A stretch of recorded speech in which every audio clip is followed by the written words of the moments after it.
welcome to the very first episode of my teaching internship journey. I'm so excited, but honestly, I'm also super nervous to bring you all along as I experience my first official day as teaching intern.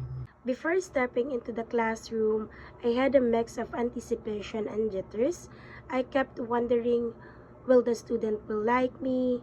Will I handle the things well? So I started my morning preparing everything I could control. Preparing myself as teacher intern is essential because it sets the foundation for successful and confident teaching experience. This was the moment I had been preparing for, the first lesson.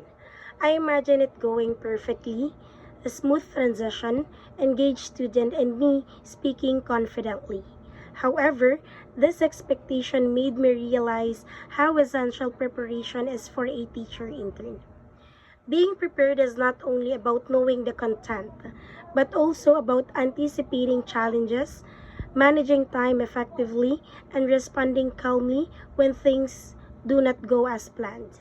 It also ensures that learning remains the focus, even when an unexpected situation arises. Through preparation, as teacher intern, we can adapt, stay professional, and create positive learning environment for students. Last year deployment internship 2024-2025 made me realize a lot of things.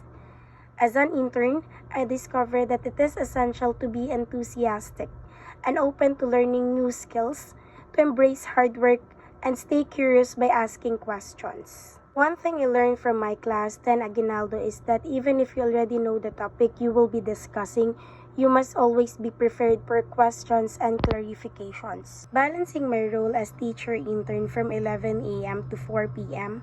and working as a customer service representative from 9 p.m. to 6 a.m. was not easy. But it became one of the best experiences of my college journey.